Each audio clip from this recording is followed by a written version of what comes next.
සුබ දවසක් වේවා දරුවනේ. මේ වැඩසටහන තුළින් අපි සාකච්ඡා කරන්න බලාපොරොත්තු වෙනවා ලාභ අරමුණු කර නොගත් ව්‍යාපාර සංවිධානවල මුල් ප්‍රකාශන සකස් කරන ආකාරය පිළිබඳව. දැන් බොහෝ ව්‍යාපාර ආයතනවල මූලික අරමුණ වෙන්නේ ලාභය උපරිම කර ගැනීම. බොහෝ ව්‍යාපාරයන් අපි සකස් කරන බොහෝ ව්‍යාපාර ආයතනවල අපි ගිහින් සකස් කරන බොහෝ ව්‍යාපාර ආයතනවල මූලික අරමුණ වෙන්නේ ලාභය උපරිම කර ගැනීම. හැබැයි ලාභ අරමුණු කර නොගත් ව්‍යාපාර ආයතනවල මූලික අරමුණ වෙන්නේ සමාජ සුබ සාධනය හා සමාජිකයන්ගේ අභිවෘද්ධිය කියන අරමුණ. ඒතර බඩ මතක් වෙනවා නම් ව්‍යාපාර වර්ගීකරණය අපිට කරන්න පුළුවන් එක ආකාරයක් මේ අරමුණ මත කියන එක. අරමුණ මත අපිට කොටස් දෙක කරගන්න පුළුවන්. එකක් ලාභ අරමුණු කරගත්, අනිත් එක ලාභ අරමුණු කර නොගත්. ලාභ අරමුණු කර නොගත් ව්‍යාපාර ආයතනවල ප්‍රධාන අරමුණ වෙන්නේ සමාජ සුබ සාධනය හා සමාජිකයන්ගේ අභිවෘද්ධිය කියන එක. අපි උදාහරණ වශයෙන් කිව්වොත් මොනවද තියෙන්න පුළුවන්? එතකොට ගමේ තියෙන සුබ සාධක සමිතිය, ගමේ මරණාධාර සමිතිය, එහෙම නැත්නම් ක්‍රීඩා සමිති, එහෙම නැත්නම් ගමේ මහිලා සමිති, කාන්තා සංවිධාන, ඔය ඕනම ආයතනයක් බොහෝ වේලාවට ලාභ අරමුණු කර නොගත් ව්‍යාපාර සංවිධාන. එතකොට මේ ව්‍යාපාර සංවිධාන වල යම් කිසි කාල පරිච්ඡේදයක් අවසානයේ සකස් කරන ලබන මූල ප්‍රකාශන පිළිබඳවයි අපි මේ වැඩසටහනේදී සාකච්ඡා කරන්න බලාපොරොත්තු වෙන්නේ. ඔබගේ නිබන්ධනය මේ සම්බන්ධයෙන් අපි ලබා දීලා තියෙනවා. මේක කියනවා ලාභ අරමුණු කරගත් ව්‍යාපාර සංවිධාන විස්තීර්ණ ආදාය ප්‍රකාශනයක් සකස් කරනකොට ලාභ අරමුණු කර නොගත් ව්‍යාපාර ආයතන සකස් කරන අතරම ආදායම් හා වියදම් වීම. ඒතර අපිට මේ අභ්‍යාසවල විභාගෙදි ලැබෙන්නේ ආදායම් හා වියදම් වීමක් සකස් කරන්න. ඒකම මූලගත ප්‍රකාශයක් සහ ලැබීම හා ගෙවීම වීමක් සකස් කරන්න එන්න පුළුවන්. අපි මුලින්ම බලමු මේ ලාභ අරමුණු කරගත් ව්‍යාපාර ආයතන හා ලාභ අරමුණු කර නොගත් ව්‍යාපාර ආයතන අතර පවතිනා වූ වෙනස්කම් මොනවද කියලා. මෙහෙම බලමු. විකම් ලාභ අරමුණු කරගත්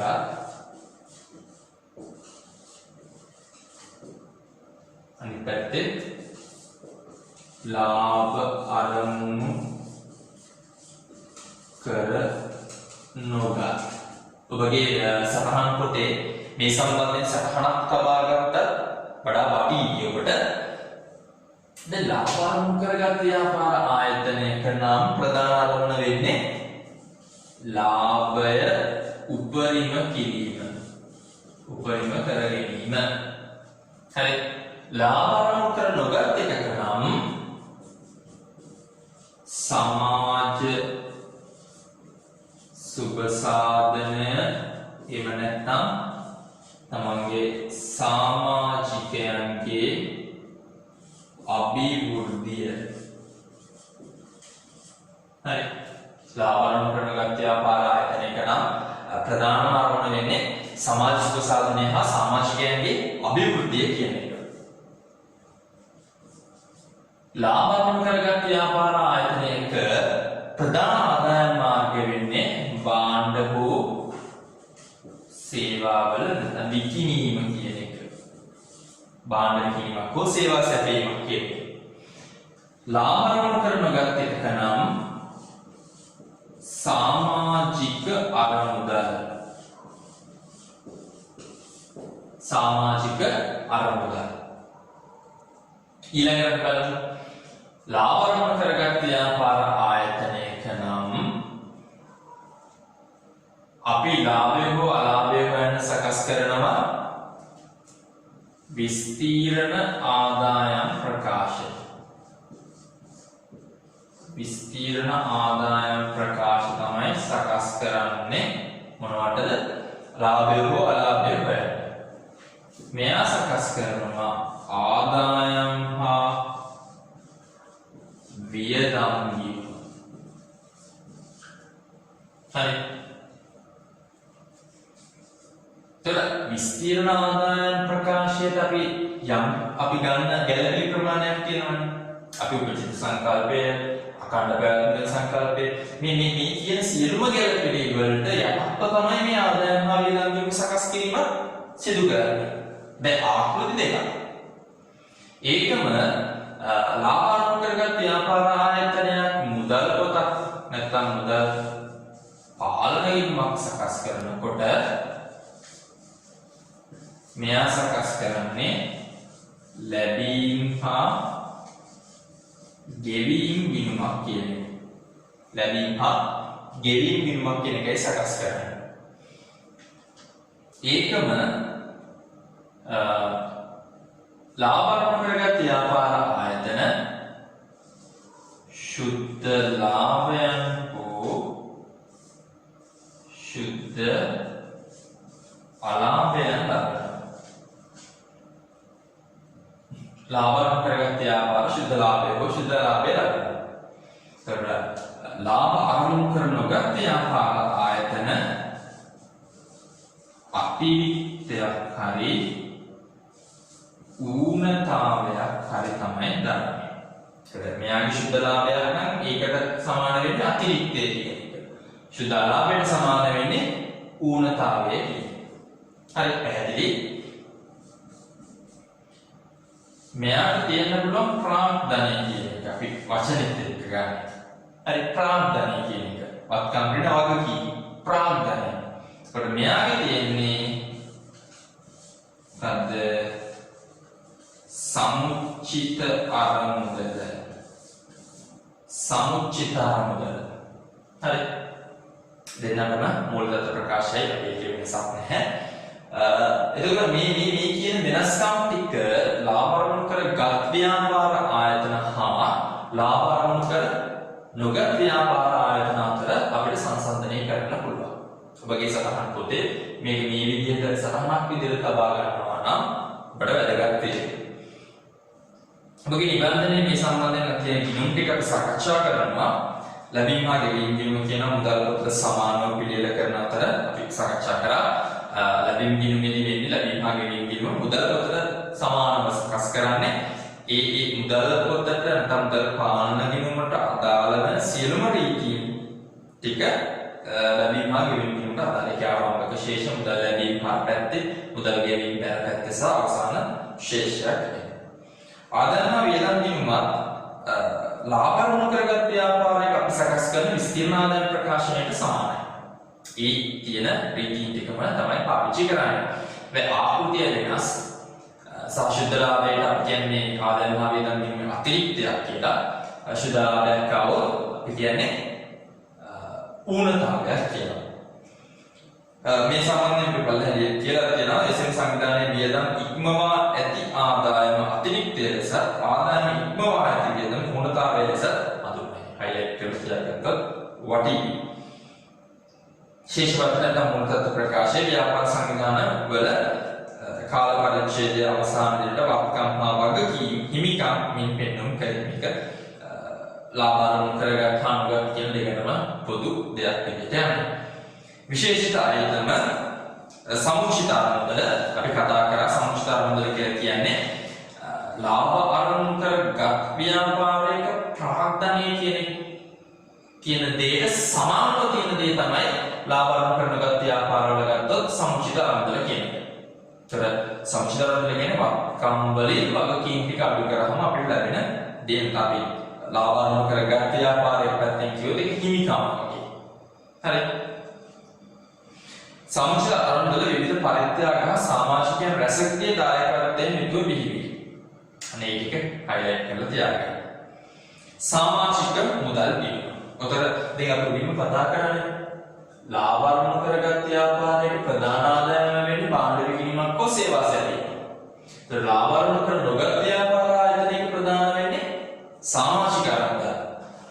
ඒ කාල පරිච්ඡේදයන්ට අදාළව අපේ ව්‍යාපාර සංවිධානය නැත්නම් සමිතියේ ඉන්න සුබ සාධක සමිතිය වෙන්න පුළුවන්, ක්‍රීඩා සමිතිය වෙන්න පුළුවන්, මහිලා සමිතිය වෙන්න පුළුවන්. මේකේ ඉන්න සමාජිකයන් ලබා දෙන සමාජික අරමුදල් තමයි ප්‍රධාන ආදායම වෙන්නේ.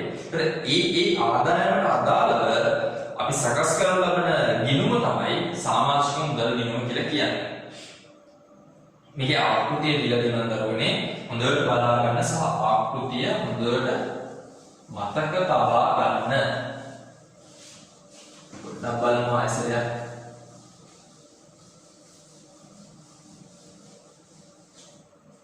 හරි සරලයි. ආකෘතිය දින මෙහෙම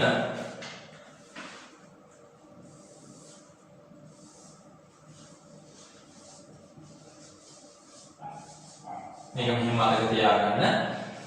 ආරම්භක හිඟ සමාජික මුදලක් තියෙනවා නම් ආරම්භක හිඟ සමාජික මුදලක් තියෙනවා නම් ආරම්භක හර පැත්තේ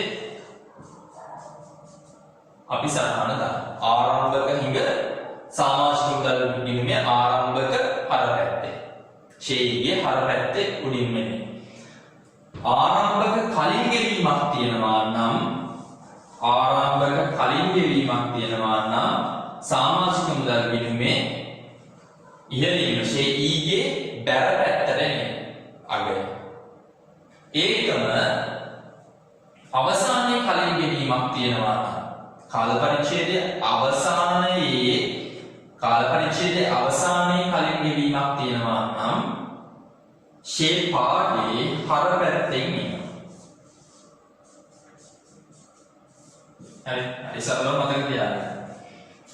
අවසානයේ හිඟ සමාජික මුදලක් තියෙනවා නම් කාල පරිච්ඡේදයේ අවසානයේ හිඟ සමාජික මුදලක් තියෙනවා නම් ෂේපාගේ බැර පැත්තේ. හරි ඒකම මේ කාල පරිච්ඡේදයේ ඇතුලේ සියලුම සමාජික මුදල් ලැබී මේ කාල පරිච්ඡේදයේ ඇතුලේ සියලුම සමාජික මුදල් ලැබී ඒක මේ කාල පරිච්ඡේදයට අදාළවද නැත්නම් ගිය අවුරුද්දේද එහෙම නැත්නම් මේ අවුරුද්දේද නැත්නම් ඊළඟ අවුරුද්දේද කියලා නෙමෙයි. කාල පරිච්ඡේදයේ සම්පූර්ණ මුදල් ලැබිච්ච ගාන. ලැබීම් හා ගෙවීම් ගිණුම හර සමාජික මුදල් ගිණුම බැල.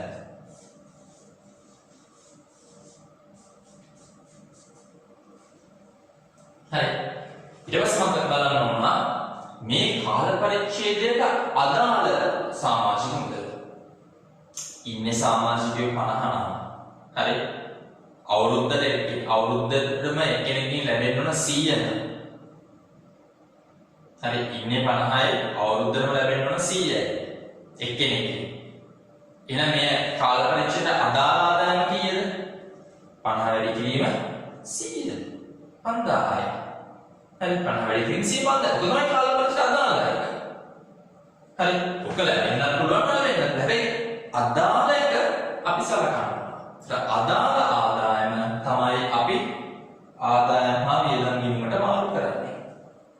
හරි අපි ඔකම තමයි අපි ලාභ අරමුණු කරගත් ව්‍යාපාරයක් කරන්නේ. කාල පරිච්ඡේද අදාළ ආදායම හා අදාළ වියදම් සැකෙල්ල ගන්නවා. ඒතර මෙතන අදාළ සමාජික මුදල තමයි අපි මාරු කරන්නේ කොහෙටද?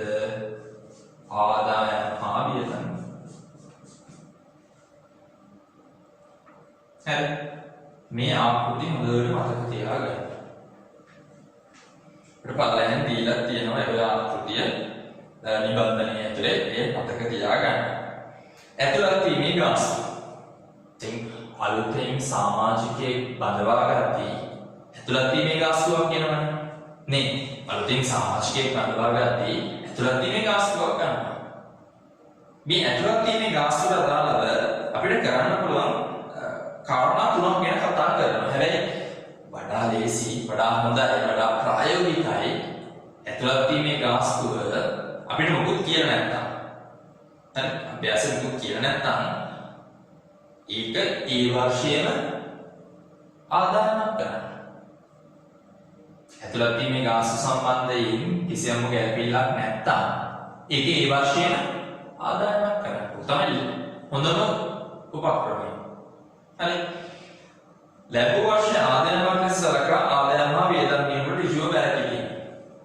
හරි කෙලින්ම හම්බෙච්ච එක ආදායමක් විතර සලකනවා නම් ලැබීම හා ගෙවීම ගිණුම හර ආදායම හා වියදම් ගිණුම බැර. මොනවාද කියලා කියනවා. සමුචිත ආරමුදලට එකතු කිරීම ලැබුව ප්‍රමාණය වර්ෂ කිහිපයක් තුළ කොටස් වශයෙන් ආදායමක් ලෙස සලකා ආදායම හා වියදම් ගිණුමට බැර කිරීම. ඒ කියන්නේ මුදල් ලැබීම ලැබීම හා ගෙවීම හරක් කරලා ඇතුළත තියෙන ගාස්තු ගිණුමකට බැර කරලා තියලා එතනින් කොටස් වශයෙන් බැර කරන්නත් පුළුවන් කියලා කියනවා.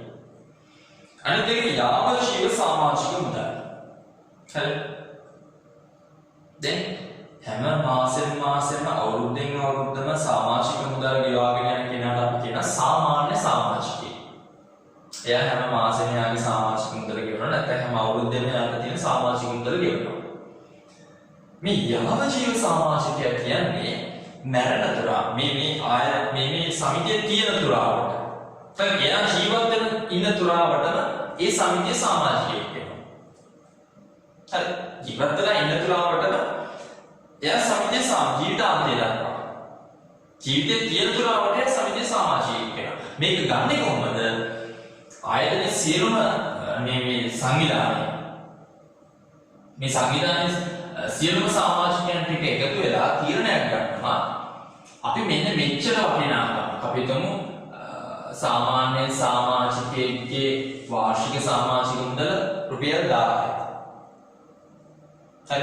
ඒතර සමාජිකයෙක් එකතු වෙලා තීරණයක් ගන්නවා රුපියල් 15000 එකවර සමාජික මුදලක් ගෙවලා සමාජිකත්වයේ ගන්න පුළුවන්. එයා යාවජීව සමාජික මුදල අපිලා සමාජිකත්වයේ ලබා දෙනවා. ඒතර යාවජීව සමාජිකයා එකවර යම්කිසි මුදලක් ගෙවීමක් කරන්න ඕන. ඒතර එයා කාල පරිච්ඡේදයට ආය සමාජික මුදල් ගෙවිය යුතු නැහැ. එයා ජීවිතාන්තය දක්වා එයාට සමාජිකත්වයේ හිමිවෙනවා. ඒතර මේකේදී අපි කොහොමද ගිණුම්ගත කරන්නේ? හොඳට බලන්න මේකට තව එන්ට්‍රි ඩබල් එන්ට්‍රි අවශ්‍ය කෙනෙක් ලියා ගන්න. යාවජීව සමාජිකයෙක් කෙනෙකුට ලැබීම් හා ගෙවීම් ගිණුම හර යාවජීව සමාජික මුදල් ගිණුමක් බෑ. ඉස්සෙල්ලාම යාවජීව සමාජිකයාගේ හම්බෙච්ච සල්ලි අපි සටහන් කරනවා. ලැබීම් හා ගෙවීම් ගිණුම හර යාවජීව සමාජික මුදල් ගිණුම බෑ. ඊට පස්සේ අයේ අවුරුද්දේ ඒ කාල පරිච්ඡේදයට අදාළ සමාජික මුදලක් තියෙනවනේ. දැන් මෙතන ගත්තොත් රුපියල් 1000 කියන එකනේ. හරි. මෙතන ගත්තොත් 1000 කියන එක. ඒ කාල පරිච්ඡේදයට අදාළ ප්‍රමාණය යාවජීව සමාජික මුදල් ගිණුම හර ආදායම් හා වියදම් ගිණුම බෑ. ලැබෙද්දී ලැබීම හා ගෙවීම ගිණුම හර යාවජීව සමාජික මුදල් ගිණුම බෑ. කාල පරිච්ඡේදයට අදාළ ප්‍රමාණය නැවසරයක් මාව කරනවා යාවජීව සමාජික මුදල් ගිණුම හර ආදායම් හා වියදම් ගිණුම බෑ. ඔන්න මතක තියාගන්න යාවජීව සමාජික. ඊළඟට පරිත්‍යාග. දරුවනේ පරිත්‍යාග අපිට කොටස් දෙකක් ගැන කතා කරන්න පුළුවන්. පරිත්‍යාග අපිට කොටස් දෙකකට කතා කරන්න පුළුවන්. එකක් තමයි සාමාන්‍ය පරිත්‍යාග. හරි. සාමාන්‍ය පරිත්‍යාග. දැන් ඔබත් සමහර සමිතිය සමාගම් වල සමාජික වෙන්න පුළුවන් නේ. හරි. මේ බලන ඔබ හැමෝටම සමහර අය එක සමිතිය වල සමාජික වෙන්න පුළුවන්. ඒතකොට මේ සමිතිය වලට ලැබෙන්න පුළුවන් දරුවනේ එක පරිත්‍යාග. ඒක සාමාන්‍ය පරිත්‍යාගයක් වෙන්න පුළුවන්. එහෙම නැත්නම් ඒවා විශේෂ පරිත්‍යාග වෙන්න පුළුවන්. සාමාන්‍ය වෙන්න පුළුවන්. එහෙම නැත්නම් විශේෂ පරිත්‍යාග වෙන්න පුළුවන්. දැන් සාමාන්‍ය පරිත්‍යාගයක් හම්බ වෙනවා නම් ඒ සාමාන්‍ය පරිත්‍යාගයේ ලැබීම් හා ගෙවීම් ගිණුම හර ඒ වර්ෂයේම ආදායමක් කරලා සටහන් කරන්න පුළුවන්. ලැබීම හා ගෙවීම් ගිණුම හර ආදායම හා වියදම් ගිණුම බෑ. හරි. ලැබීම හා ගෙවීම් ගිණුම හර ආදායම හා වියදම් ගිණුම බෑ. හැබැයි විශේෂ පරිත්‍යාගයක් හම්බුනොත් ඒ කියන්නේ විශේෂ අරමුණක් වෙනුවෙන් තමයි මේ පරිත්‍යාගය දෙන්නේ. අපි හිතමු අපිට පරිත්‍යාගයක් දෙනවා ගොඩනැගිල්ලක් ඉදි කරන්න. එතකොට ලැබීම හා ගෙවීම් ගිණුම හර ගොඩනැගිලි අරමුදල් ගිණුමයි බැරෙන්නේ.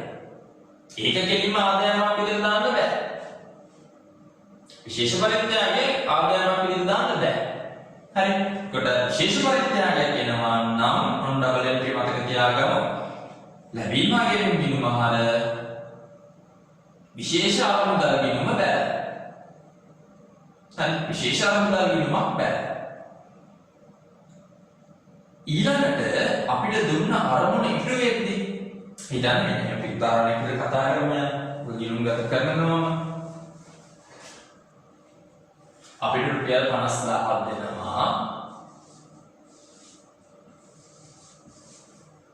විශේෂ පරිත්‍යාගයක් විදිහට ගොඩනැගිල්ලක් ඉදි කරන්න.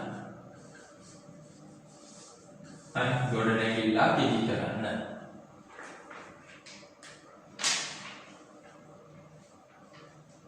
අපිට 50000 හම්බ වෙන්නේ අපේ එන්ට්‍රිය මොකද්ද වෙන්නේ? ලැබීම් හා ගෙවීම් ගිණුම හර කොකින් ලැබීම් හා ගෙවීම් ගිණුම හර ගොඩනැගිලි අරමුදල් ගිණුම බෑ. ගොඩනැගිලි විශේෂ අරමුදල් ගිණුමක් බැරෙනවා කිව්වා. ගොඩනැගිලි අරමුදල් ගිණුම බෑ. දැන් දරුවනේ මේ 50000 අපිට දෙන්නේ ගොඩනැගිල්ලක් ඉදි කරන්නනේ. අපි මේ කාල පරිච්ඡේදය ඇතුලේ ගොඩනැගිල්ලක් ඉදි කරනවා. ඒතර ගොඩනැගිල්ලක් ඉදි වෙද්දී ඒකට අපි වියදම දාද්දී ඒකට තව ඉස්සරහට දෙන්නේ අදාළ ගොඩනැගිලි ගිණුම හර ලැබීම් හා ගෙවීම් ගිණුම බෑ. පැහැදිලිද? ගොඩනැගිල්ලක් ඉදි වෙද්දී ගොඩනැගිලි ගිණුම හර ලැබීම් හා ගෙවීම් ගිණුම බෑ. හරි පැහැදිලි මුදල පැහැදිලි කරගන්න. ඒකම මේ ගොඩනැගිල්ලක් ඉදි වුණාට පස්සේ මේ 50000 අපි මාරු කරන්න ඕන වෙඩද සමුච්චිත අරමුදලට. එහෙනම් එන්ට්‍රීස් තුනක් මතක තියෙන්න ඕන. විශේෂ පරිත්‍යාගයේ මුදල් හම්බ වුණාම ලැබීම් හා ගෙවීම් ගිණුම හර අරමුදල් ගිණුම බෑ. ඒ විශේෂිත අරමුණ ඉටු කරන්න අපි වේදන් දරද්දී ගොඩනැගිල්ල නම් අදාළ වත්කම් ගිණුම හර ලැබීම් හා ගෙවීම් ගිණුම බෑ. තුන්වෙනි එක අදාළ අරමුදල් ගිණුම හර යාම ඉටුනාට පස්සේ අරමුදල් ගිණුම හර කවුද බෑ?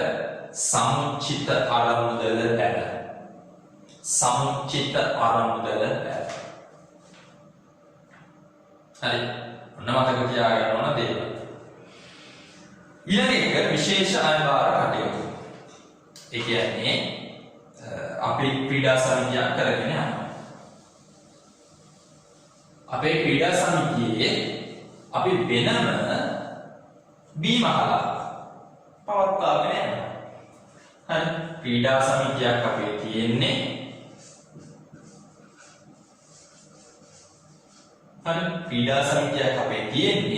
මේ ක්‍රීඩා සමිතියේ මේ ක්‍රීඩා සමිතියේ කියන ලාභ අරමුණු කරනවා. හරි ක්‍රීඩා සමිතිය ලාභ අරමුණු කරනවා. හැබැයි ක්‍රීඩා සමිතිය ඇතුලේ අපි තියාගෙන යනවා බීම කලා. ඉතින් රෙස්ටෝරන්ට් එකක් ඊට ක්ලබ් එකක් කියලා. එතකොට මේ බීම කලා කියන එක දරුවනේ ලාභ අරමුණු කරගන්න. හරි ක්‍රීඩා සමිතිය ලාභ අරමුණු කර නොග හැබැයි ක්‍රීඩා සමිතිය ඇතුලේ තියෙන මේ අයබාර කටයුත්ත ලාභ අරමුණු කරගන්න. එතකොට මෙයා ලාභ අරමුණු කරගත්ින්දා මෙයාට හදන්න මොකද්ද? විස්තීර්ණ ආදායම් ප්‍රකාශය. तो ये विस्तीर्ण आदाय प्रकाशन ඔයාට එන शुद्ध ලාභය නැවත සැරයක් දෙන්නේ කාටද? මේ ක්‍රීඩා සමිතියට හදන්න නැත්නම් මේ ලාභ ආරෝපණ කරන ගත් ව්‍යාපාරයේ හදන ආදායම් හා වියදම් ගිණුමට. ඔන්න හරි ලස්සනට පැහැදිලිව මේක ඔළුවේ निराකරණය කරගන්න. ලාභ ආරෝපණ කරන ගත් ව්‍යාපාර ආයතනයේ ඇතුලේ ලාභ ආරෝපණ කරගත් අයවාර කටයුතු තියෙන්න පුළුවන්. උදාහරණයක් මම කියන්නේ ක්‍රීඩා සමිතිය ඇතුළේ වීම හලක් තියෙන්න පුළුවන්. ඒතර ඒක ලාභ ආරම්භ කරගන්න. හින්දා එයාට හදන්න ඕන විස්තීර්ණ ආදාය ප්‍රකාශය. ඒ විස්තීර්ණ ආදාය ප්‍රකාශයෙන් ලැබෙන ශුද්ධ ලාභය ආයසරයක් දිනන කාටද? ලාභ අරමුණු කරනගත් ව්‍යාපාරයට හදන ආදායම් හා වියදම් ගිණුමට සටහන් වෙනවා. හරි. නොදොර මතක තියාගන්න ඕන දේවල්. අපි නිබන්ධනයේ තියෙන අභ්‍යාසාංක 1 සකස් කරනවා. ඒත් අභ්‍යාසාංක 1 සකස් කරද්දී ප්‍රධානම දේ වෙන්න ඕන ඔයා හොඳට මම හැමදේම කියන දේ වගේ හොඳට ගාන කියව ගන්න ඕන.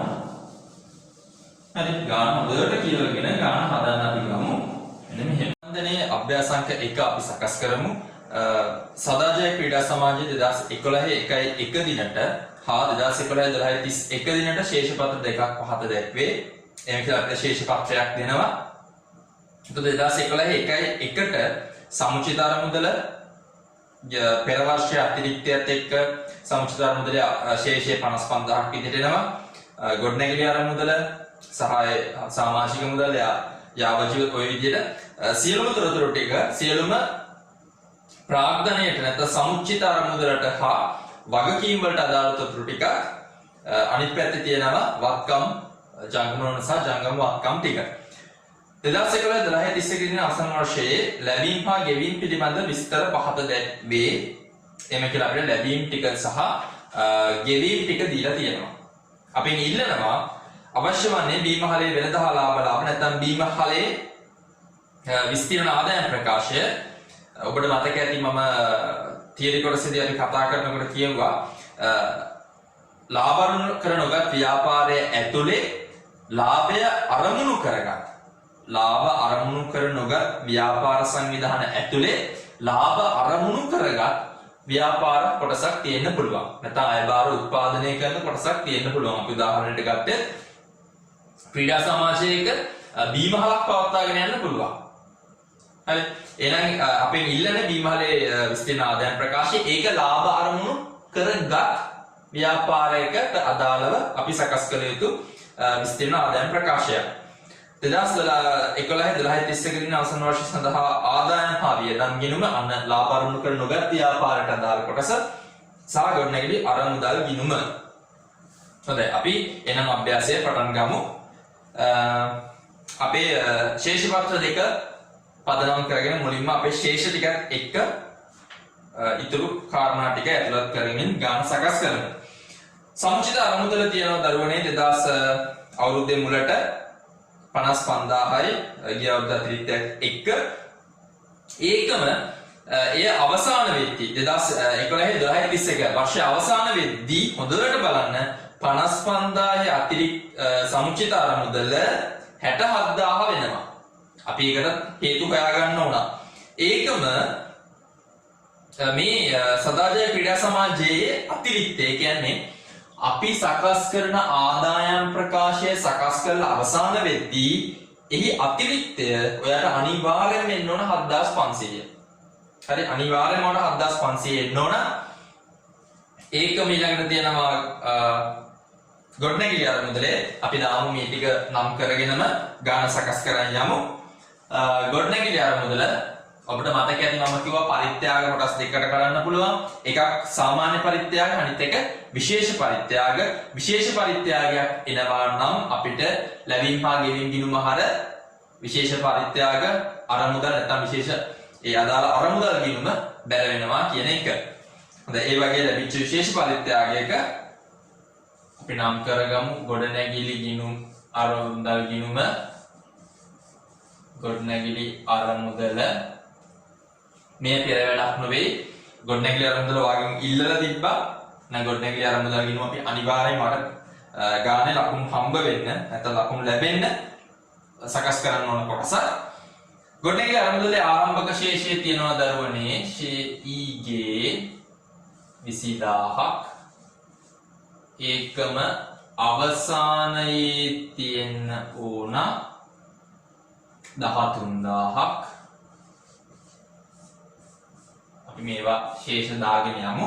ඊට පස්සේ බලමු ලැබීම් හා ගෙවීම් ටික යොදා ගනිමින් මේකට අදාළ කටයුතු ටික.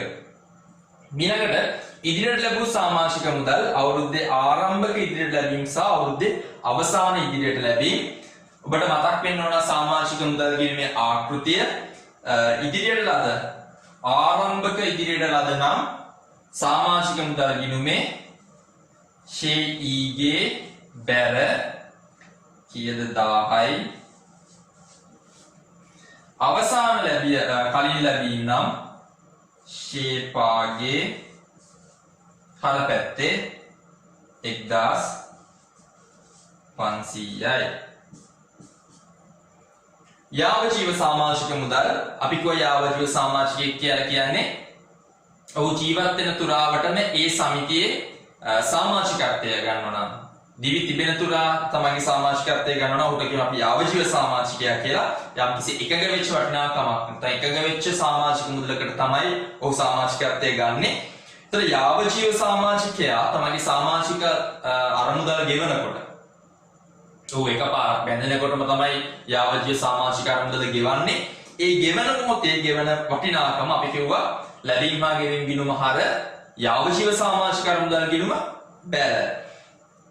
එහෙම ගෙවපු යාවජීව සමාජික අරමුදලක් තියෙනවා අපිට ආරම්භක ශේෂය 1600යි. මේ මෙතනින් එහාට යන්නේ අපේ පෙර වැඩ ටික. යාවජීව සමාජික මුදල් ගිණුම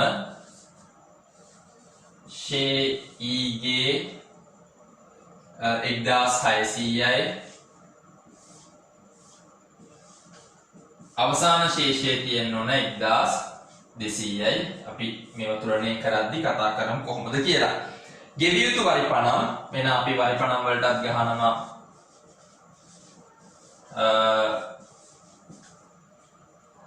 ටී ගිණුමක් නැත්නම් ලෙජර් ගිණුමක්. ආරම්භක ශේෂය 400යි. අවසාන ශේෂය ෂේපාගේ 300යි. මෙන්න අපි තියාගෙන යනවා සියලුම ගිණුම් ටික. මෙන්න වෙනද ණය හිමියෝ. ධර්මනේ මේ අපි සකස් කරන්න යන්නේ සදාජය ක්‍රීඩා සමාජය. ක්‍රීඩා සමාජයකයි ණය හිමියෝ. ක්‍රීඩා සමාජයකයි ණය හිමියෝ. මේ ණය හිමියෝ කාගේ ණය හිමියෝද? මේ ණය හිමියෝ බීමහලේ ණය හිමියෝ. මේ ණය හිමියෝ බීමහලට අයදාලා වෙන්නේ. බීමහලේ ගැනුම් ටික හොයාගන්න අපිට අනිවාර්යෙන්ම ණය හිමි පාලන ගිණුමක් සකස් කරන්න ඕන. අපි සකස් කරන එහෙනම් ණය හිමි පාලන ගිණුම. ණය හිමි පාලන ගිණුමේ ආරම්භක ශේෂය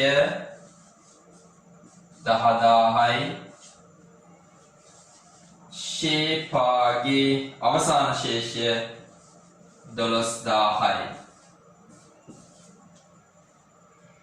ඔන්න අපේ සමුචිත අරමුදල් සහ වගකීම් වල ආරම්භක සහ අවසාන ශේෂ ටික අපි දාගත්තා. ඊළඟට එනවා ජංගම නොවන වත්කම්. ඉඩම් හා ගොඩනැගිලි වල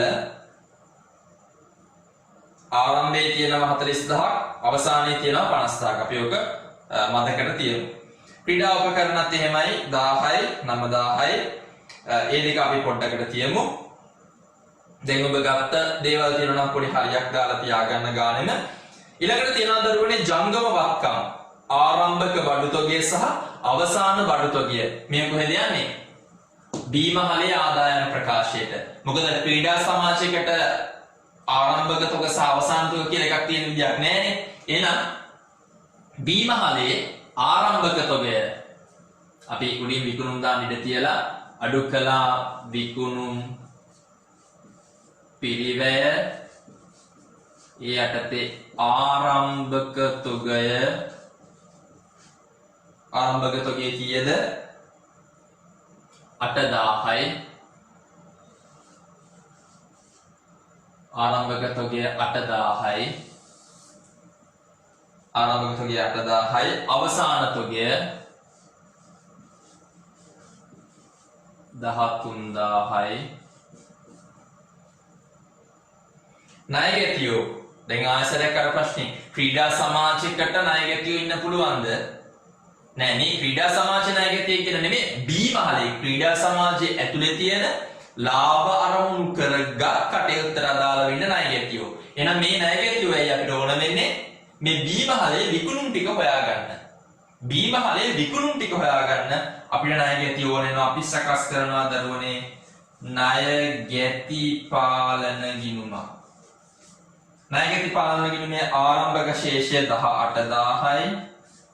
ශේඊගේ 18000යි.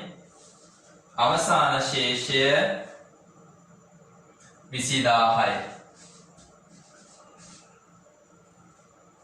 ලැබිය යුතු සමාජික මුදල් ඔන්නකට මතක් වෙන්න ඕන ලැබිය යුතු සමාජික මුදල්.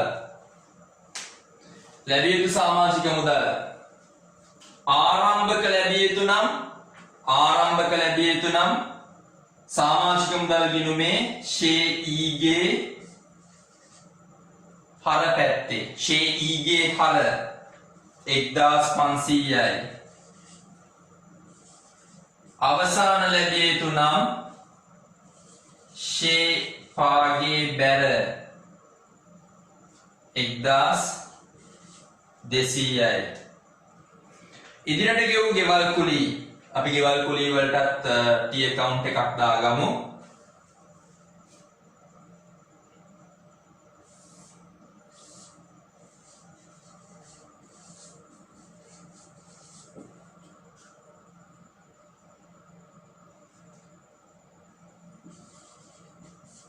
ශේඊගේ 500යි.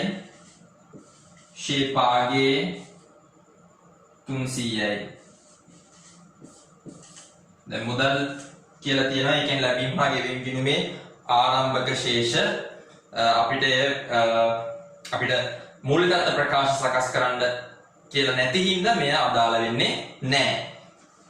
එහෙනම් අපි එනවා ලැබීම් හා ගෙවීම් පිළිබඳ විස්තරවල ලැබීම් කොටසට. මෙන්න සමාජික මුදල් ලැබුණා කියනවා 8500ක්. මොකද්ද විස්තරාන වෙන්න ඕන? ලැබීම් හා ගෙවීම් ගිණුම හර සමාජික මුදල්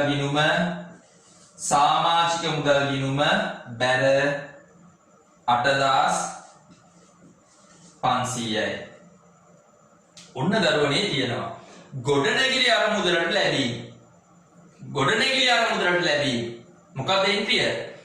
ලැබීම් හා ගෙවීම් ගිණුම හර අපේ විශේෂ පරිත්‍යාග වලට අදාළව අරමුදල් ගිණුමක් අපි සකස් කර ගන්නවා. එනගේ අරමුදල් ගිණුම බැර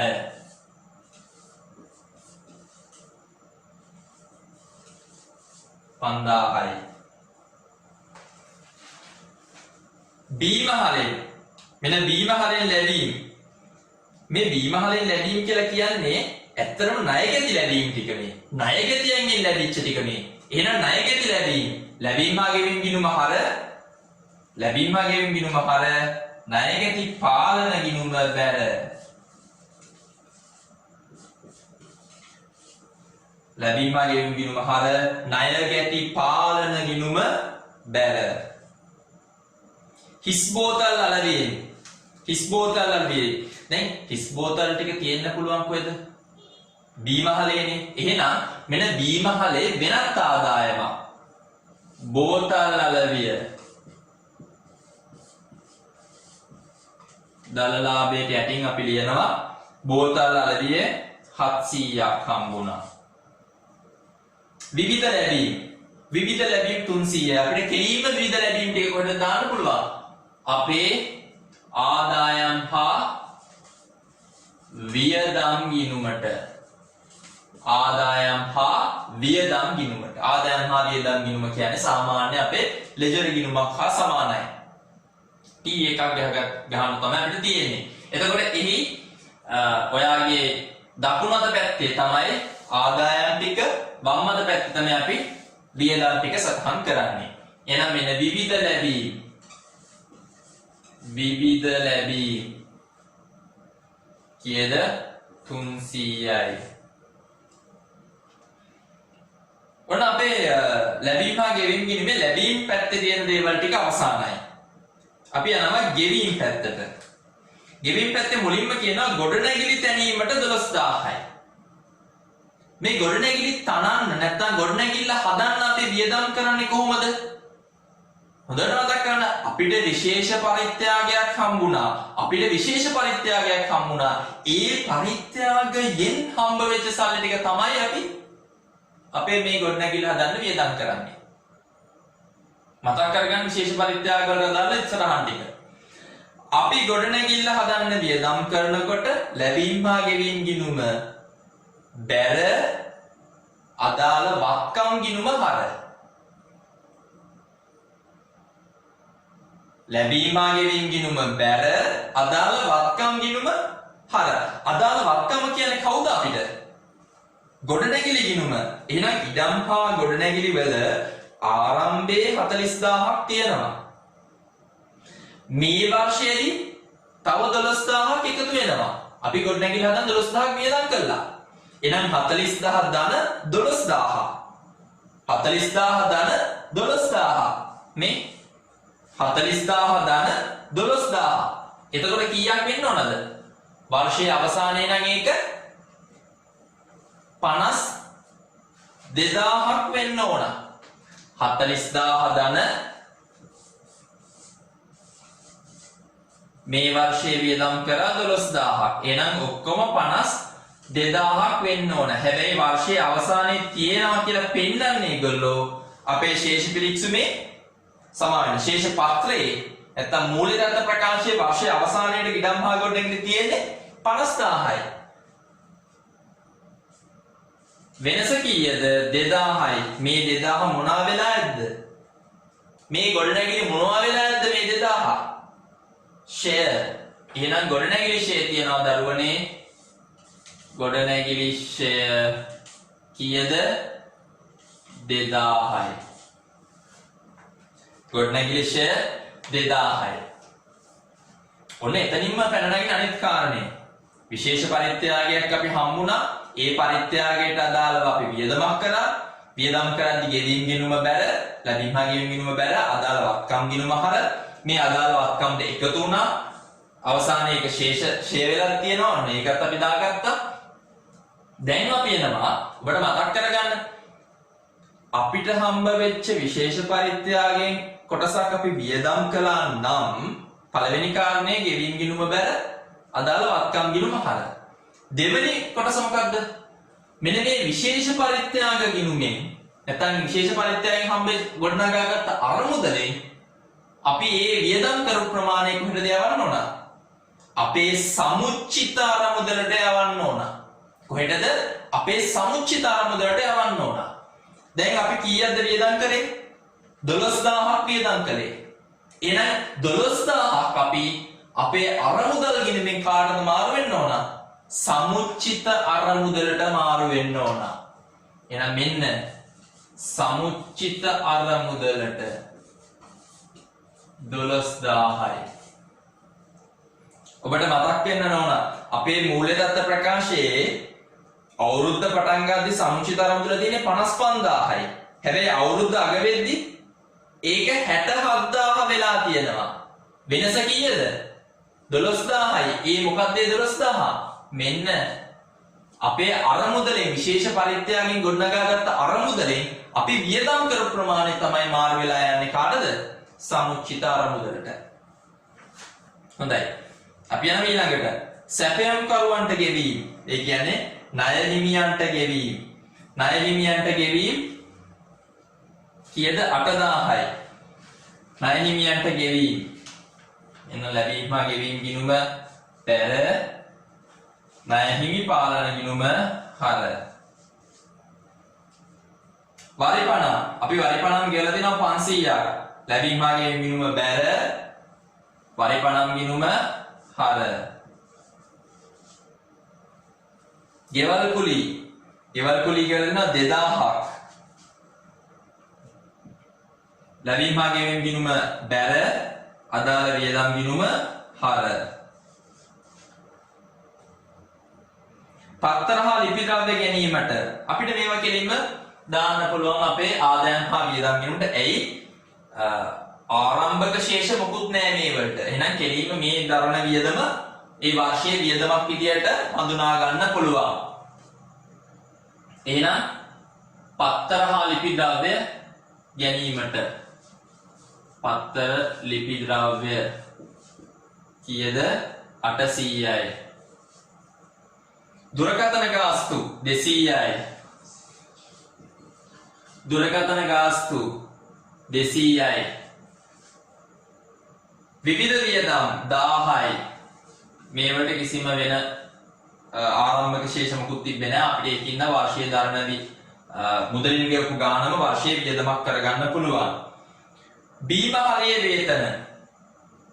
බීමහලේ වේතන. ඒ කියන්නේ බීමහලට කෙලින්ම දාන්න ඕන. එහෙනම් බීමහල වේතන 2000යි.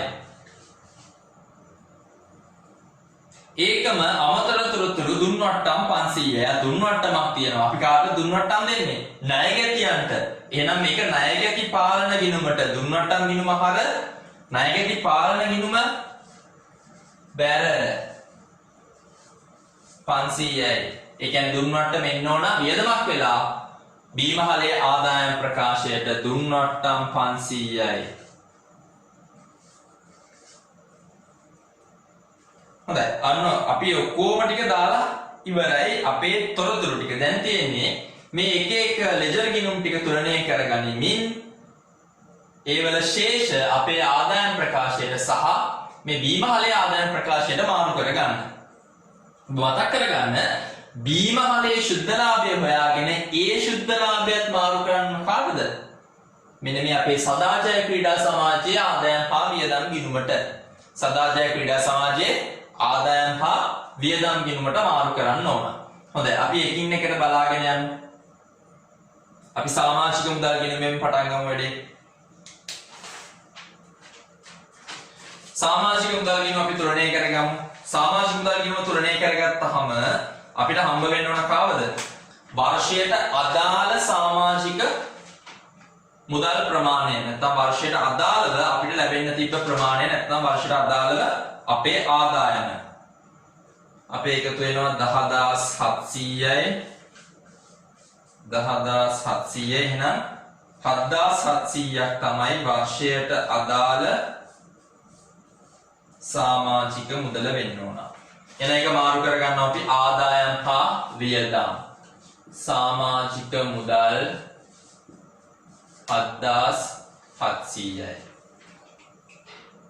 ඊළඟට නම් අපේ ගොඩනැගිලි අරමුදලට බලන්න මේ ගොඩනැගිලි අරමුදල වැහිලා යන්න ඕන.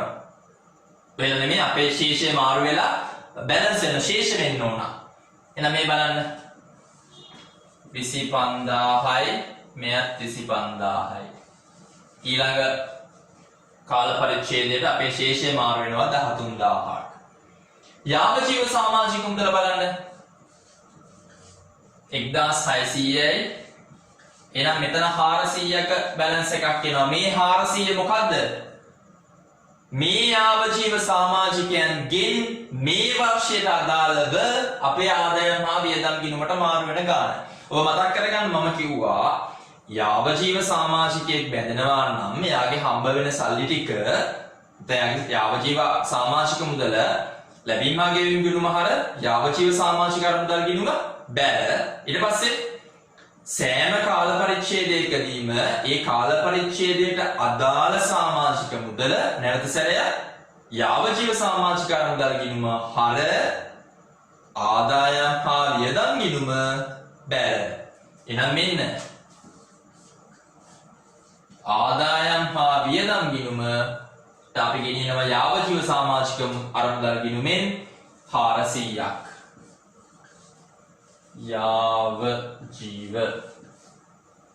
යාවජීව හරි.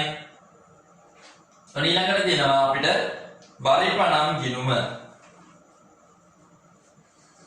වර්ෂයට අදාළ බරිපණම් ප්‍රමාණය එනවා 400ක්. මේක අපි ගෙනියනවා ආදායම් හා වියදම්. බරිපණම් 400යි. ඒකම අපි ගෙවල් කුලිත් ඉවර කරගෙනම ණයගැති හා ණය හිමි පාලන වලට බලමු. 2500යි වර්ෂයට අදාළ වියදම 2200යි. ආදායම් හා වියදම් මෙන්න ගෙවල්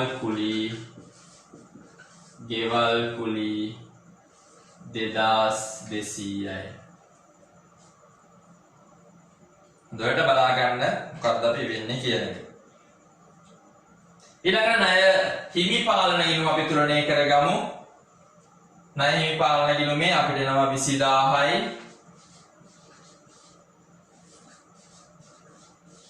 ණය හිමි පාලනය මොනවාද එළියට එන්න පුළුවන්? ගැනුම්.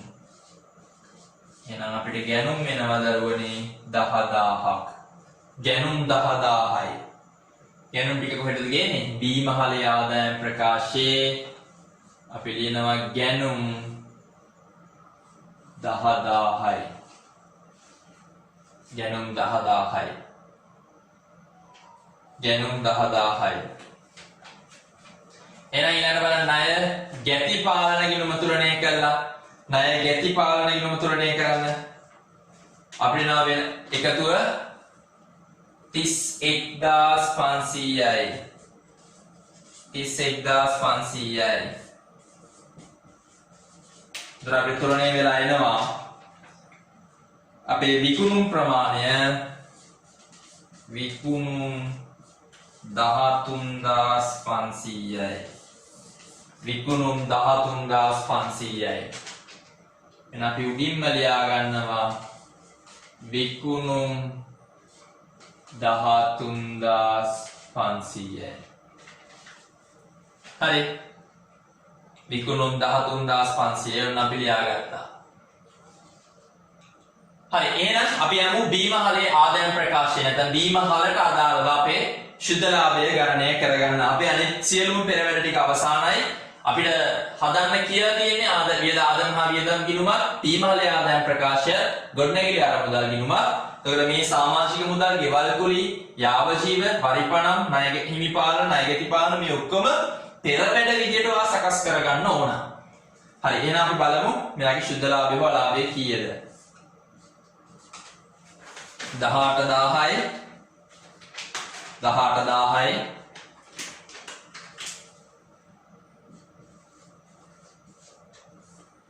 අගතෝගේ 13000 අඩු වුණාම විකුණුම් පිරිවැය 5000යි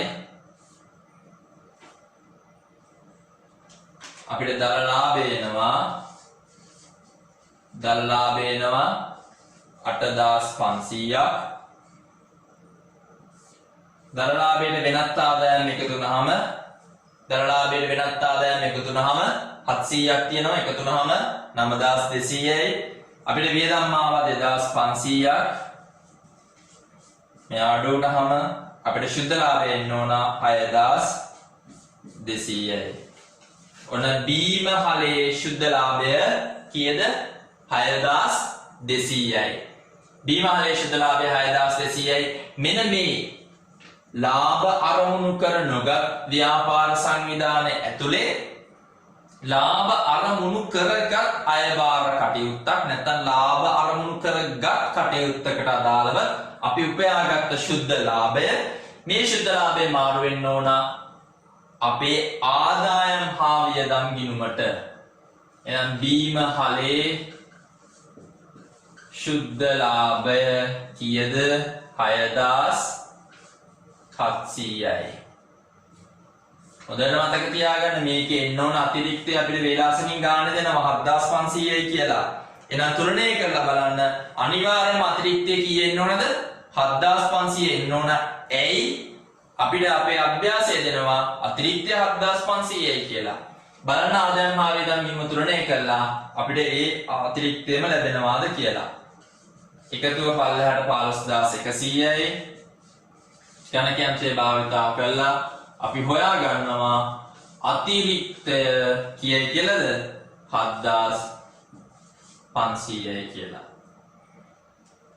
මෙන්න දරුවනේ ලාභ අරමුණු කර නොගත් ව්‍යාපාර සංවිධාන වලට අදාළව අපේ නිබන්ධනයේ තියෙන පළවෙනි අභ්‍යාසය අපි සකස් අපි ඊළඟට සකස් කරමු 2020 ජූලි පේපර් එකේ ප්‍රශ්නාංක 4 එයත් ලාභ අරමුණු කර නොගත් ව්‍යාපාරයකට අදාළ ප්‍රශ්නයක්.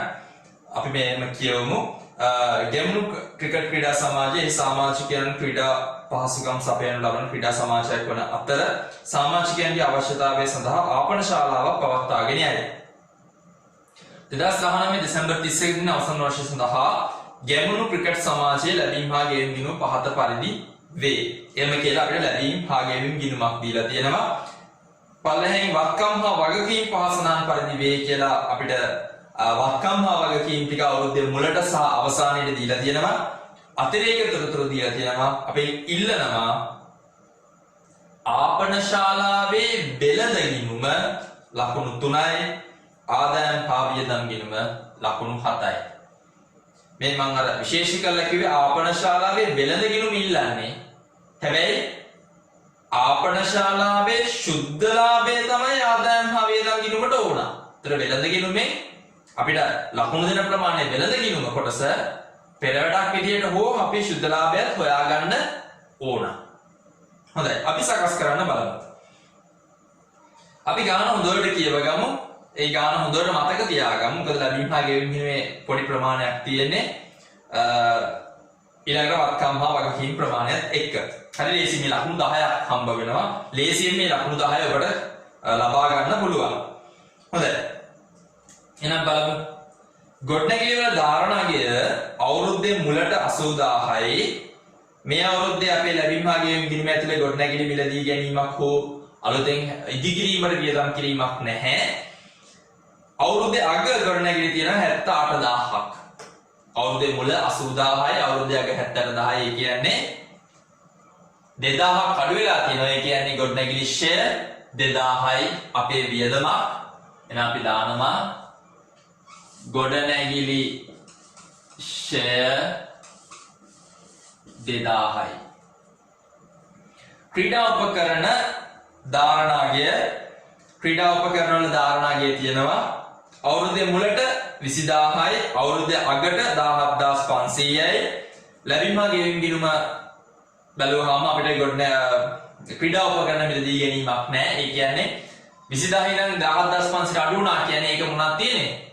ක්‍රීඩා උපකරණ ෂෙයා ක්‍රීඩා උපකරණ ෂෙයා 2500යි. මිලකට තියෙනවා අපිට වගකීම් විදිහට ආපනශාලා සැපයුම් සඳහා ගෙවිය යුතු මුදල්. ඒ කියන්නේ අපි පෙරවැලට කරගන්න ඕන ආපනශාලා සැපයුම් නැත්නම් ගෙවිය යුතු නැත්නම් ණය හිමි පාලන ගිණුමක්. ණය හිමි පාලන ගිණුමක ආරම්භක ශේෂය තියෙනවා ෂේ ඊගේ 8000යි අවසාන ශේෂය තියෙනවා 12000යි.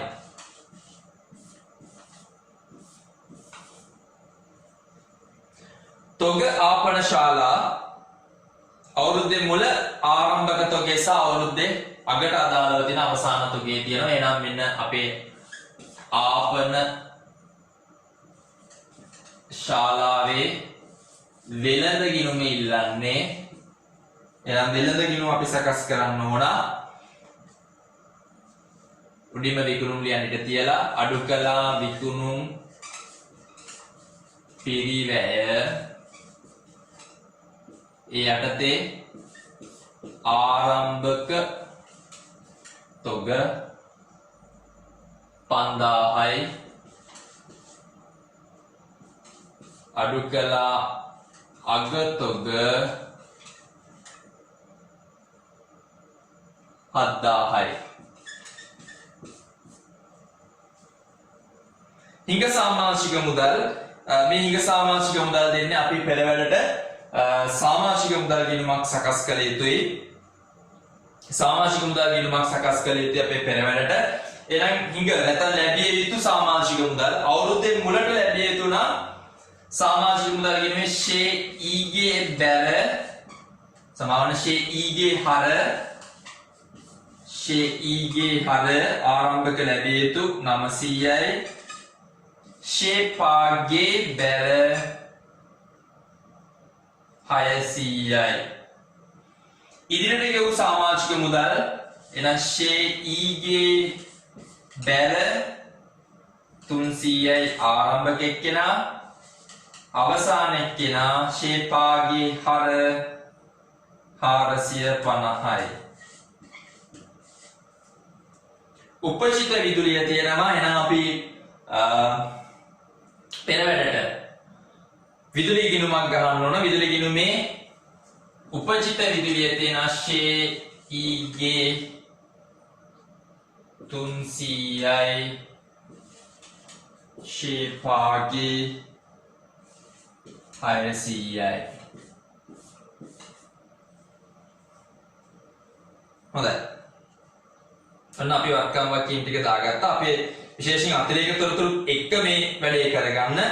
මම අතිරේක තොරතුරුත් හොඳට කියව ගමු. පරිත්‍යාග වර්ෂයේ ආදායමක් ලෙස හඳුනා ගන්නලු පරිත්‍යාග තියෙනවා 1050ක් ලැබීම හා ගෙවීම ගිණුමේ. ලැබීම හා ගෙවීම ගිණුමටම තියෙනවා පරිත්‍යාග 1050ක්. ඒක ආදායමක් කරන්නලු. එනම් ආදායම හා වියදම් ගිණුමේ අපි ලියනවා පරිත්‍යාග 1050යි. ඒක ආදායමක්. වාර්ෂීය දේපල පිළිත අත්පත් කර ගැනීම හෝ ඉවත් කිරීම කිසිවක් නැහැ. අන්න අපි ෂෙය ටික දාගත්තා. විදුලි වියදම් වලින් තුනෙන් එකක් සහ වැටුප් හා වේතන වලින් දෙකින් නැත්නම් හරියම අඩක් ආපන ශාලාවට අදාළ වේ. ඒක අපි පොඩ්ඩක් තියාගමු. එහෙනම් අපි යමු ලැබීම් හා ගෙවීම් ගිණුම ඉතිරි ටිකත් අදාළ ගිණුම් වලට දාන්න. ආරම්භක ශේෂය තියෙනවා 10200ක්. පරිත්‍යාග අපි ගත්තා. සමාජික මුදල් 13350යි. සමාජික මුදල් ගිණුමේ ලැබීම් හා ගෙවීම් ගිණුම හර ලැබීම් හා ගෙවීම් ගිණුම හර සමාජික මුදල් ගිණුම බැල 13350යි. ආපන ශාලා විකුණුම් දැන් අර අතන වක්කම් හා වගකීම් යටතේදී අපිට ණය ගැටියු කොහෙවත් තිබෙන්නේ නැහැ. ඒ කියන්නේ මේ ආපන ශාලාවේ ණයට විකුණුම් නැහැ. එහෙනම් මේ අපිට විකුණුම් තියෙන කෙලින්ම අපි යනවා ආපන ශාලා වෙළඳ ගිණුමේ උඩින්ම දා ගන්නවා විකුණුම් 40000යි. ලේඛන කටයුතු සඳහා වියදම් අපිට පුළුවන් කෙලින්ම අපේ ආදායම් හා වියදම් ගිණුමට දාන්න ලේඛන කටයුතු වියදම් 1500යි. දුරකථන වියදම් 675යි. දුරකථන වියදම් 675යි. විදුලි වියදම් අපිට උපචිත විදුලියක් තිබ්බා. ඒකෙන්ද අපි ඒක දාන්න විදුලි ගිණුමට. එහෙනම් උපචිත විදුලිය සමාන අපි මුදලින් ගෙවලා තියෙනවා 2100ක් විදුලි වියදම්. ලැබීම හා ගෙවීම ගිණුම බැල විදුලි වියදම් ගිණුම හර පුහුණු කිරීමේ වියදම් 3150යි. ආදායම හා වියදම් ගිණුමේ අපි දානවා වියදමක් විදියට පුහුණු වියදම්. ක්‍රීඩා සමාජයක් නේ. ආපන ශාලා සැපයීම සඳහා ගෙවීම මෙන්න ණයනියන්ට ගෙවලා 25000යි. ලැබීම හා ගෙවීම ගිණුම බැල ණය විපාලන ගිණුම හර 25000යි.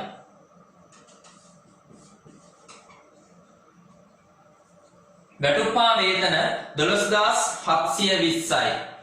දැන් වැටුප්පා වේතන වලට අපිට ගැළපිල්ලක් තිබ්බනේ. මොකද්ද කිව්වේ? වැටුප්පා වේතන වලින් භාගයක් ආපන ශාලාවට අදාළ දේ. ඒ කියන්නේ භාගයක් ආපන ශාලාවට භාගයක් ක්‍රීඩා සමාජයට. එහෙනම් 12720න් හරියටක් කියන්නේ 6360යි. එහෙනම් වැටුප් 6360යි. ඒකම දරුවනේ මම විශේෂයෙන් මතක් කරලා කිව්වා අපිට මේ ගානේ හදන්න කියන්නේ ආපන ශාලාවේ වෙළඳ ගිණුම. අපිට වෙළඳ ගිණුමක් හැදුවහම ආපන ශාලාවේ දලලාභය තමයි එළියට එන්නේ. හැබැයි ආපන ශාලාවේ දලලාභය නෙමෙයි ආදායම් හා වියදම් ගිණුමට ගෙනියන්න ඕන. ආපන ශාලාවේ ශුද්ධ ලාභය ගෙනියන්න ඕන. එහෙනම් ආපන ශාලාවේ ශුද්ධ ලාභය අපි යටින් හොයාගමු. මෙයාට තමයි ලකුණු දෙන්නේ. පෙර වැඩක් යටතේ අපි ලියලා තියාගමු අඩු කරා වැටුප්පා වේතන කීයද 6360යි. හරි එච්චරයි අපිට තියෙන ලැබීම් හා ගෙවීම් වල අපි විදුලි ගිණුම සහ ණය හිමි පාලන ගිණුම සමාජික මුදල් ගිණුමත් තුලනය කරලා බලමු. ඒ වලින් ආදායම් හා වියදම් ගිණුමට මාරු වෙන ප්‍රමාණයන් කොපමණද කියලා. හොඳයි. සමාජික මුදල් ගිණුමේ අපි එකතුව ගන්නවා පල්ලෙහාට 14250යි එකෙන් ආදායම් හා වියදම් ගිණුමට මාරු වෙන කොටස එනවා අපිට නැත්නම් වර්ෂයට අදාළ ආදායම නැත්නම් සමාජික මුදල අපිට එනවා 12900යි. අපි ආවරන් යනවා සමාජික මුදල් ගිණුම හර ආදායම් හා වියදම් ගිණුම බැර සමාජික මුදල් 12900යි. ඒකම අපි තුලනය කරගන්නවා අපේ විදුලි ගිණුම එකතු වෙන්නේ 2700යි පල්ලෙහාට. වර්ෂයට අදාළ විදුලිය කීයද? 2400යි. හැබැයි 2400ම ආදායම් හා වියදම් ගිණුමට ගන්න බෑ. 2400ම ආදායම් හා වියදම් ගිණුමට ගන්න බෑ. ඇයි? ගැළපෙල්ලක් තියෙනවා විදුලි වියදම් වලින් 3න් එකක් ආපන ශාලාවට අදාළයි. ඒ කියන්නේ අනිත් පැත්තෙන් කිව්වොත් 3න් 2ක් තමයි ආදායම් හා වියදම් ගිණුමට ක්‍රීඩා සමාජයට අදාළ වෙන්නේ. එහෙනම් 2400න් 3න් 2ක් කියන්නේ 1600යි. 1600ක් වෙනවා විදුලිය ආදායම් හා වියදම් ගිණුමට. තව 800ක් යන්න ඕන කොහෙටද? ආපන ශාලාවේ අපේ ශුද්ධ ලාභය හොයන්න අපි සකස් කරගන්න පෙර වැඩේට.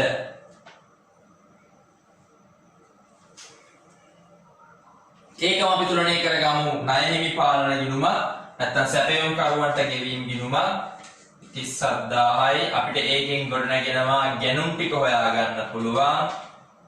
ගැනුම් වෙනවා දරුවනේ 29000ක්. ගැනුම් වෙනවා 29000ක්. ඒ ගැනුම් ටික අපි අරන් යනවා ආපන ශාලාවේ වෙළඳ ගිණුමට. ආපන ශාලාවේ වෙළඳ ගිණුමට ගැනුම් 29000යි. එන අපි එකතු කරන් යනවා අපි ආපන ශාලාවේ වෙළඳ ගිණුමෙන් දරලාභය හොයාගමු. 34000යි. එයාගෙන් 7000 අඩු වුණාම අපිට එනවා 27000ක්. මොකද්ද 27000 කියන්නේ? විකුණුම් පිරිවැය. නම් දරලාභය එනවා දරුවනේ 13000යි. දරලාභය 13000යි. එතකොට දරුවනේ ආපන ශාලාවේ වෙළඳ ගිණුම මේ විදිහට සකස් කරොත් අපිට ලකුණු 3ක් හම්බ වෙලා. හැබැයි ආපන ශාලාවේ වෙළඳ ගිණුමෙන් අපිට එන්නේ දරලාභය. අපිට දරලාභය අරන් යන්න බෑ ආදායම් හා වියදම් ගිණුමට. එහෙනම් මොකද්ද වෙන්න ඕන? මෙන්න මේ පෙර වැඩක් හදාගෙන දරලාභයෙන් අඩු වෙන්න ඕන. දරලාභය 13000යි. දරලාභයෙන් අඩු වෙන්න ඕන. මෙන්න මේ ශුද්ධ ලාභය හොයාගන්න අදාළ වෙන මේ අපේ වියදම් ටික පැටොප්පා වේදන සහ විදුලිය කියන වියදම් ටික එයා අඩු වුණාම ඔයාට එනවා 5840ක්. මෙන්න මෙයාව තමයි කොහෙට තරන් යන්න ඕන? ආදායම් හා වියදම් ගිණුමට. වරදවා ගන්න එපා. දරලාභයේ 13000 අරන් ඉන්න එපා ආදායම් හා වියදම් ගිණුමට. හරි? දරලාභයේ 13000 අරන් ඉන්න එපා ආදායම් හා වියදම් ගිණුමට. ඒ දරලාභයෙන්ුත් අදාළ වියදම් ටික අඩු කරලා ශුද්ධ ලාභය තමයි අරන් ඉන්න ඕන.